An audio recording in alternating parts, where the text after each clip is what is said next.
After the first round of matches at the FIFA World Cup, the traditional powerhouses were supposed to be running this tournament. Instead, it might already belong to the underdogs. And more specifically, it might belong to Africa. Before this tournament started, the narrative was simple. Europe and South America would dominate.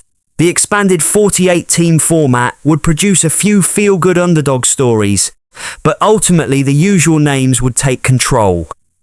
One round of football has destroyed that narrative entirely, because while teams like Brazil and Portugal were busy drawing against nations they were expected to brush aside, something extraordinary was happening across the rest of the draw. African teams did not just show up at this FIFA World Cup, they showed up ready to compete with anybody, and the results prove it. Morocco won, Brazil won. Egypt won, Belgium won. Cape Verde 0, Spain 0. DR Congo 1, Portugal 1. Ghana 1, Panama 0. Côte d'Ivoire 1, Ecuador 0. That is not a collection of lucky results. That is a continent announcing itself on the biggest stage in football. Now let's be honest. Not every African team impressed. South Africa lost 2-0 with co-host Mexico and drew 1-1 with Czechia, but never truly threatened. Tunisia were dismantled 5-1 by Sweden, a defeat so comprehensive their manager was sacked before matchday 2 even kicked off. The first managerial dismissal during a World Cup in history. Algeria were outclassed 3-0 by a Lionel Messi hat-trick, but set those results aside. And the rest of Africa's representatives have been nothing short of outstanding. Let's start with Morocco and their 1-1 draw against Brazil. It was not a case of hanging on and getting lucky. Morocco were arguably the better side for large stretches of that match. In the first half especially, they outplayed Brazil. They created chances, they controlled possession, and had they been more clinical in front of goal, they could easily have walked away with all 3 points. Against Brazil, let that sink in. Egypt produced a similar story. Their 1-1 draw against Belgium was not the surprise. The surprise was that Egypt were the better team. They created the clearer opportunities, controlled the tempo for long stretches, and if their finishing had been sharper, Belgium could easily have lost. Cape Verde held Spain to a goalless draw. Yes, against Spain. They were organised, disciplined, and whenever they broke forward, they looked genuinely dangerous. The final ball let them down, and had it not, that result would have been one of the biggest shocks in World Cup history. Then there is DR Congo. Many expected Portugal to brush them aside. Instead, DR Congo earned a historic 1-1 draw, their first ever World Cup goal and their first ever World Cup point. João Neves put Portugal ahead inside 6 minutes, but DR Congo refused to fold.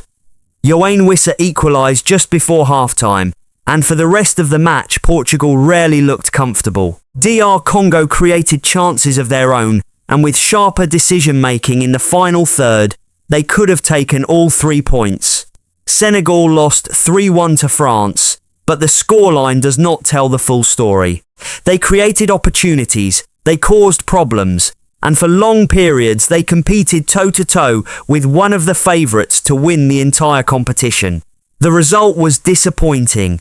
The performance was not. And then Ghana and Côte d'Ivoire both secured 1-0 victories. Ghana over Panama, Côte d'Ivoire over Ecuador. Clean sheets, controlled performances, and 3 points apiece. One more positive result from either, and they are into the knockout rounds. That is not a fluke. That is not luck. That is a continent arriving at a World Cup and refusing to be pushed aside. But Africa was not the only story of matchday 1. Outside the continent, Japan continued to prove they are one of the most dangerous outsiders in international football. Their 2-2 draw with the Netherlands was no smash and grab. In the first half, Japan were arguably the better team. Their organisation, energy and tactical discipline, everything that made them shock Germany and Spain at the last World Cup, is still there and possibly sharper.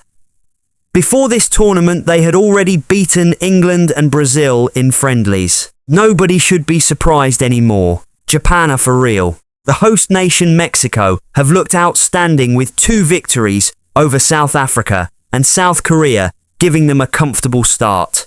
More importantly, they looked balanced, confident, and capable of making a deep run. For years, Mexico have struggled to break through the round of 16 barrier. This team looks like it could finally change that. They have already secured their place in the knockout rounds. The United States made a statement of their own. Their 4-1 destruction of Paraguay was dominant from the first whistle. This was followed up by a comfortable 2-0 win over Australia. The Americans looked dangerous every time they attacked. Their pace caused problems throughout the 2 matches, and they showed enough quality to trouble far stronger opponents later in the tournament. They too have already qualified for the next round. Argentina looked every bit the defending champions. Lionel Messi produced a hat-trick against Algeria and reminded the entire world, at 38 years old, exactly why he remains one of the greatest players in football history. Argentina looked balanced, strong defensively, creative in midfield, and still capable of handing the ball to Messi and watching him do something nobody else on earth can do. That combination makes them one of the favourites to retain the trophy. Germany sent a warning with their 7-1 demolition of Curaçao. The opposition was weaker, yes, but Germany were clinical. They punished every mistake, and that level of ruthless efficiency is exactly what wins tournaments when the pressure rises in the knockout rounds. England scored 4 against Croatia. 4 goals against a team that has consistently performed at recent World Cups. That is a statement. They still have defensive issues to address after conceding twice, but going forward they looked more dangerous than any England side at a World Cup in recent memory. And then France. Many people believe they have the strongest squad in the tournament. Against Senegal, they showed exactly why. Senegal caused problems, Senegal created chances, but France still found a way to win 3-1 comfortably. That is what great teams do. They do not always dominate, they simply find ways to win. Now, the other side. Because for every team that impressed, another fell short, and some of the biggest names in football are sitting at the top of that list. Brazil, without Vinicius Jr. at his sharpest, might have lost to Morocco. They looked disjointed, they lacked rhythm, they lacked control, and for long stretches of that match, Morocco looked like the superior side. For a nation expected to challenge for the trophy, a 1-1 draw while being outplayed raises serious questions about where this team actually is. Spain were underwhelming. Against Cape Verde, they struggled to create anything meaningful. The absence of a true centre-forward continues to haunt them. Spain dominate possession, they move the ball beautifully, but possession alone does not win football matches. Without a reliable goal scorer, they risk controlling every game at this tournament without ever truly threatening anyone. And then there is Portugal. On paper, Portugal possess one of the strongest squads in world football. Yet, against DR Congo, they drew 1-1 and failed to convince anyone that they are genuine contenders. João Neves scored early, but beyond that opening goal, Portugal created very little. Cristiano Ronaldo has already become the centre of attention, his performance attracting criticism from every direction. But the reality is that the problems went far beyond Ronaldo. Vitinha struggled, Bruno Fernandes struggled, Bernardo Silva struggled, Rafael Leão struggled. João Neves, despite scoring, was largely anonymous after his goal. This was not a one-man failure. This was a collective underperformance from almost every player on the pitch. If Portugal want to challenge for this World Cup, they will need significant improvement. And quickly, because Colombia are waiting in the final group match, and Colombia do not forgive performances like that one. And the question of Ronaldo's role, of how this team is managed, of whether Portugal are getting the best out of the talent they have, has become impossible to ignore. I have made an entire video breaking down exactly how Portugal should use Ronaldo at this tournament. It is called Is Cristiano Ronaldo the Problem? And you can find it linked in the description and on screen right now. And that is the thing about this World Cup so far. It has reminded us of something football fans forget every 4 years.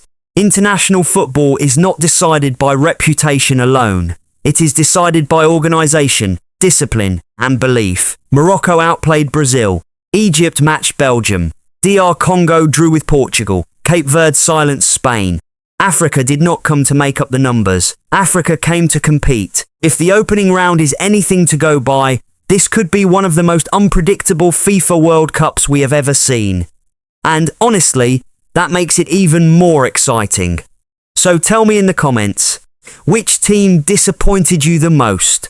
Drop your verdict and subscribe to the Football Verdict Player 1 because I will be breaking down every round of this tournament right here as it unfolds.